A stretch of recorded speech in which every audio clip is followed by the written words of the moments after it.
ಜನಶ್ರೀ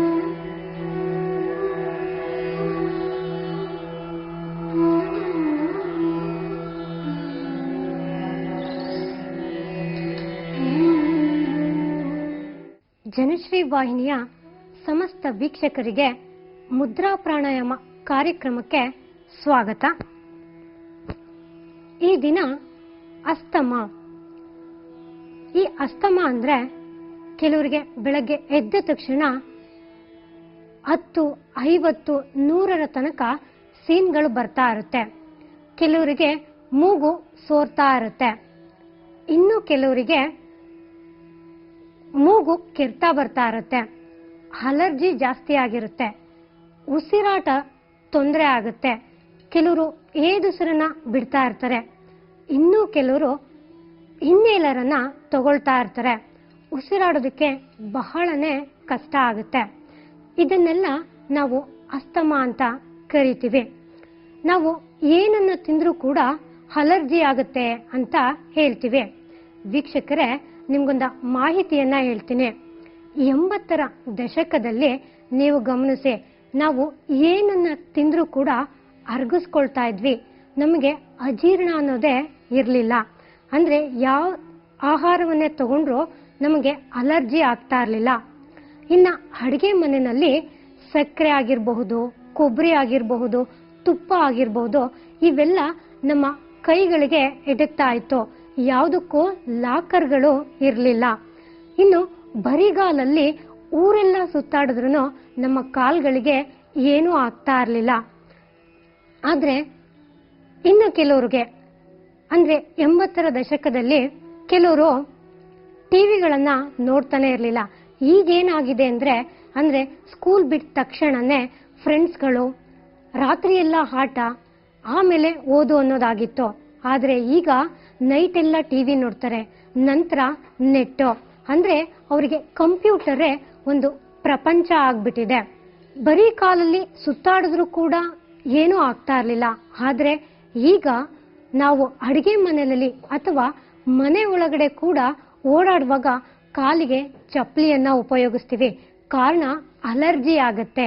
ಹಾಗಾದ್ರೆ 80ರ ದಶಕದಲ್ಲಿ ನಾವೆಲ್ಲರೂ ಬರಿಗಾಲಲ್ಲೇ ಓಡಾಡ್ತಿದ್ರು, ಯಾರಿಗೆ ಏನೂ ಆಗ್ತಾ ಇರಲಿಲ್ಲ. ಇನ್ನು ಬಹುಮುಖ್ಯವಾಗಿ ಅವತ್ತಿನ ಸಂದರ್ಭದಲ್ಲಿ ಪ್ರೋಟೀನ್ ಯುಕ್ತ ಅಥವಾ ವಿಟಮಿನ್ ಬೇಕು ಅಂತ ಯಾವುದೇ ಸಪ್ಲಿಮೆಂಟರಿಗಳನ್ನ ತಗೊಳ್ತಾ ಇರಲಿಲ್ಲ. ನಮ್ಮ ಫೋಟೋಗಳು ಬ್ಲಾಕ್ ಅಂಡ್ ವೈಟ್ ಆಗಿದ್ದು, ಆದ್ರೆ ಬದುಕು ಕಲರ್ಫುಲ್ ಆಗಿತ್ತು. ಆದ್ರೆ ಇವತ್ತಿನ ಜೀವನ ಬದುಕು ಬ್ಲಾಕ್ ಅಂಡ್ ವೈಟ್ ಆಗಿದೆ, ಆದ್ರೆ ಜೀವನ ಕಲರ್ಫುಲ್ ಆಗಿದೆ. ನೀವೇ ಯೋಚನೆ ಮಾಡಿ, ನಾವು ಏನನ್ನ ತಿಂದ್ರೂ ಕೂಡ ಅಲರ್ಜಿ ಆಗುತ್ತೆ ಅಂತ ಕರಿತೀವಿ. ಹಾಗಾದ್ರೆ ಅವತ್ತಿನ ಕಾಲದಲ್ಲಿ ಈ ಅಲರ್ಜಿ ಅನ್ನೋದು ಇರ್ಲಿಲ್ವಾ? ಖಂಡಿತ ಇತ್ತು. ಆದ್ರೆ ಅದಕ್ಕೆ ಅವರು ಒತ್ತನ್ನ ಕೊಡ್ತಾ ಇರಲಿಲ್ಲ. ನಾವೀಗೆಲ್ಲ ಬಹಳ ಸೆನ್ಸಿಟಿವ್ ಆಗಿದ್ದೀವಿ. ಹಾಗಾಗಿನೇ ಈಗ ಅಸ್ತಮ ಅನ್ನೋದು ಜಾಸ್ತಿ ಆಗ್ತಾ ಇದೆ. ಅದರಲ್ಲೂ ಈ ಮಳೆಗಾಲದಲ್ಲಿ ಎಸ್ಪೆಷಲಿ ಬ್ಯಾಂಗ್ಳೂರ್ ಅಂತ ಸಿಟಿನಲ್ಲಿ ಇದು ಹೆಚ್ಚಾಗ್ತಾ ಇದೆ. ಈ ಅಸ್ತಮಕ್ಕೆ ಯಾವ ಮುದ್ರೆಯನ್ನ ಮಾಡಬೇಕು, ಹಾಗೆ ಯಾವ ಆಕ್ಯುಪ್ರೆಷರ್ ಪಾಯಿಂಟ್ ಅನ್ನ ಮಾಡಬೇಕು, ಹಾಗೆ ಯಾವ ಆಸನವನ್ನ ಮಾಡಬೇಕು ಅನ್ನೋದನ್ನ ಈಗ ನೋಡೋಣ. ಇಲ್ಲಿ ಗಮನಿಸಿ, ಮೊದಲನೇದಾಗಿ ಅದಿತಿ ಮುದ್ರೆ. ಇದನ್ನ ನಾವು ಅದಿತಿ ಮುದ್ರೆ ಅಂತ ಕರಿತೀವಿ. ಅಂದ್ರೆ ನಮ್ಮ ಈ ಉಂಗ್ರದ ಬೆರಳ ಬುಡಕ್ಕೆ ನಮ್ಮ ಹೆಬ್ಬೆರಳನ್ನ ಈ ರೀತಿ ಸೇರಿಸಬೇಕು.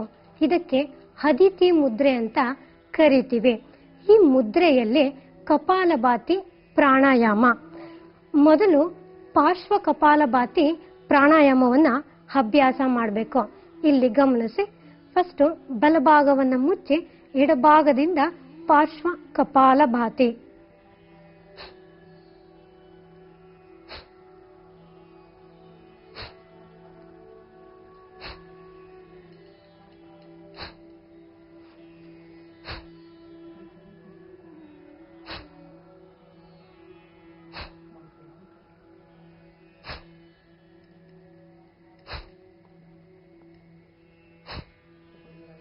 ನಂತರ ಕೈಗಳನ್ನ ಬದಲಾಯಿಸಿ.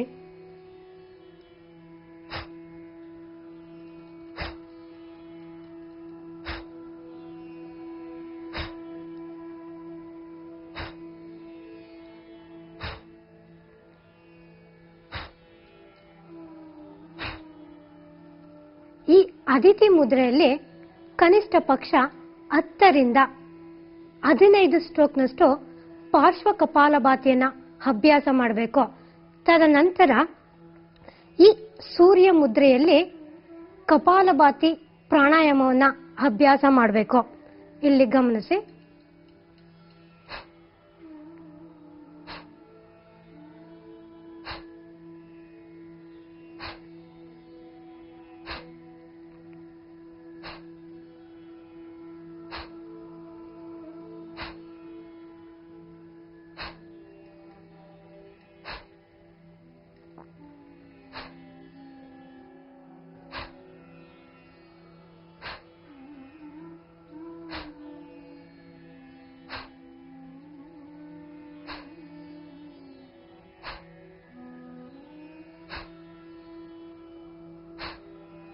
ಕನಿಷ್ಠ ಪಕ್ಷ 10 ರಿಂದ 27 ಸ್ಟ್ರೋಕ್ ಕಪಾಲಭಾತಿಯನ್ನ ಅಭ್ಯಾಸ ಮಾಡಬೇಕು. ನಂತರ ನಿಮಗೆ ಸಮಯ ಇತ್ತು ಅಂದ್ರೆ 1-2 ನಿಮಿಷ ಅನುಲೋಮ ವಿಲೋಮನ ಅಭ್ಯಾಸ ಮಾಡಿ. ಈಗ ಮುದ್ರೆ ಆಯ್ತು. ನಂತರ ಯಾವ ಆಕ್ಯುಪ್ರೆಷರ್ ಬಿಂದುವನ್ನ ಅಭ್ಯಾಸ ಮಾಡಬೇಕು ಅನ್ನೋದನ್ನ ನೋಡೋಣ. ಅದಕ್ಕೆ ಮುಂಚೆ ಒಂದು ಪುಟ್ಟ ವಿರಾಮ. ವಿರಾಮದ ನಂತರ ಮುದ್ರಾ ಪ್ರಾಣಾಯಾಮ ಕಾರ್ಯಕ್ರಮಕ್ಕೆ ಮತ್ತೊಮ್ಮೆ ಸ್ವಾಗತ. ಈಗ ಮುದ್ರೆಯನ್ನ ನೋಡಿದ್ರಿ. ಈಗ ಯಾವ ಆಕ್ಯುಪ್ರೆಷರ್ ಪಾಯಿಂಟ್ ಅನ್ನ ಅಭ್ಯಾಸ ಮಾಡೋದ್ರಿಂದ ಈ ಅಸ್ತಮವನ್ನ ನಿಯಂತ್ರಣದಲ್ಲಿ ಇಟ್ಕೊಳ್ಬಹುದು ಅನ್ನೋದನ್ನ ಇಲ್ಲಿ ಗಮನಿಸಿ. ಈ 5 ಬೆರಳುಗಳ ಮೇಲ್ತುದಿಯನ್ನ ಈ ರೀತಿ ನಿಧಾನವಾಗಿ ಪ್ರೆಷರ್ ಅನ್ನ ಕೊಡ್ತಾ ಬರಬೇಕು. ಇವೆಲ್ಲ ಸೈನಸ್ ಬಿಂದುಗಳು. ಏನು ನಿಮಗೆ ಬೆಳಗ್ಗೆ ಎದ್ದ ತಕ್ಷಣ ಸೀನ್ ಬರುತ್ತೆ, ಹಾಗೆ ಮೂಗ್ ಸೋರ್ತಾ ಇರುತ್ತೆ, ಉಸಿರಾಟದ ತೊಂದರೆ ಇರುತ್ತೆ, ಅದೆಲ್ಲ ನಿಯಂತ್ರಣಕ್ಕೆ ಬರ್ತಾ ಬರುತ್ತೆ. ನಿಮ್ಗೆ ಎಷ್ಟು ಸಾಧ್ಯನೋ ಅಷ್ಟು ನಿಧಾನವಾಗಿ ಈ ರೀತಿ ಪ್ರೆಷರ್ ಅನ್ನ ಕೊಡ್ತಾ ಬರಬೇಕು. ಸಾಧ್ಯವಾದ್ರೆ ಈ ಬೆರಳನ್ನು ಕೂಡ ಈ ರೀತಿ ನಿಧಾನವಾಗಿ 10 ಬೆರಳನ್ನ ಈ ರೀತಿ ಪ್ರೆಷರ್ ಅನ್ನ ಕೊಡ್ತಾ ಬರಬೇಕು.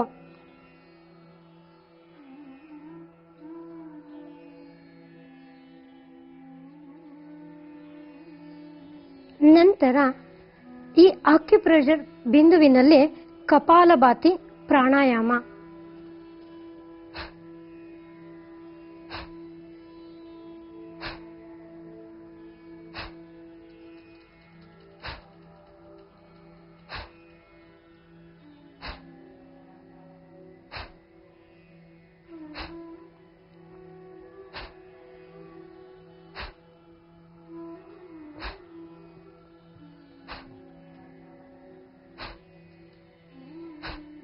ನಂತರ ಕೈಗಳನ್ನ ಬದಲಾಯಿಸಿ.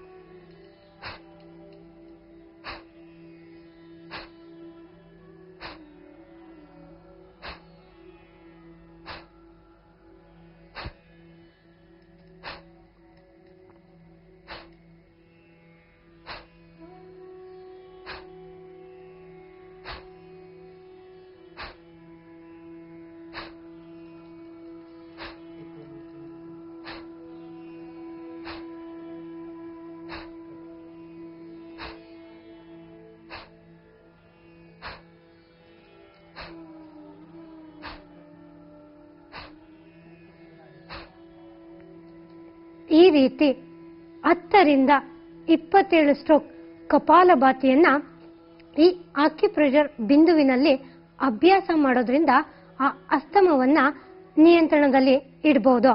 ಈಗ ಮುದ್ರೆಯನ್ನ ನೋಡಿದ್ರಿ, ಆಕ್ಯುಪ್ರೆಷರ್ ಬಿಂದುವನ್ನ ನೋಡಿದ್ರಿ. ಈಗ ಒಂದು ಸರಳ ಆಸನವನ್ನ ನೋಡೋಣ. ಇದನ್ನ ಚಕ್ರಬಂಧಾಸನ ಅಂತ ಕರಿತೀವಿ. ಈ ಚಕ್ರಬಂಧಾಸನವನ್ನ ಅಭ್ಯಾಸ ಮಾಡೋದ್ರಿಂದ ಆ ನಿಮ್ಮ ಅಸ್ತಮ ನಿವಾರಣೆ ಆಗ್ತಾ ಬರುತ್ತೆ. ಇಲ್ಲಿ ಗಮನಿಸಿ, ಸಾಧ್ಯವಾದ್ರೆ ನಿಮ್ಮ 2 ಕಾಲನ್ನ ಈ ರೀತಿ ಕೈಯಿಂದ ಲಾಕ್ ಮಾಡಿ. ಕೆಲವರಿಗೆ ಇದನ್ನ ಲಾಕ್ ಮಾಡೋದಕ್ಕೆ ಆಗೋದಿಲ್ಲ ಅಂತವರು ಈ ರೀತಿ ಕೈಗಳನ್ನ ಊರಬಹುದು. ಇಲ್ಲಿ ಗಮನಿಸಿ, ನಿಮ್ಗೆ ಎಷ್ಟು ಎಷ್ಟು ಸಾಧ್ಯನೋ ಅಷ್ಟು ನಿಧಾನವಾಗಿ ನಿಮ್ಮ ಹೊಟ್ಟೆಯನ್ನ ಮೇಲ್ ತಗೊಳ್ತಾ ಬನ್ನಿ.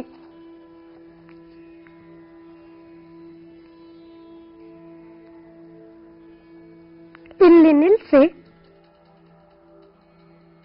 1 ಸೆಕೆಂಡ್ ದೀರ್ಘವಾಗಿ ಉಸಿರಾಟವನ್ನ ಮಾಡಿ.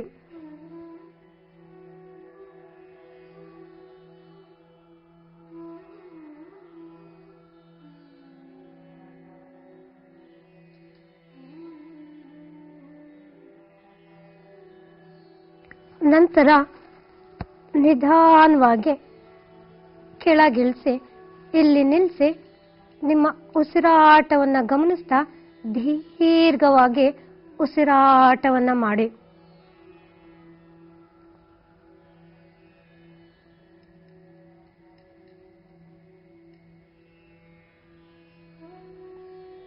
ಈ ಅಸ್ತಮಾಕ್ಕೆ ಆಹಾರ ಕ್ರಮಗಳು ಅವಶ್ಯಕವಾಗಿರುತ್ತೆ.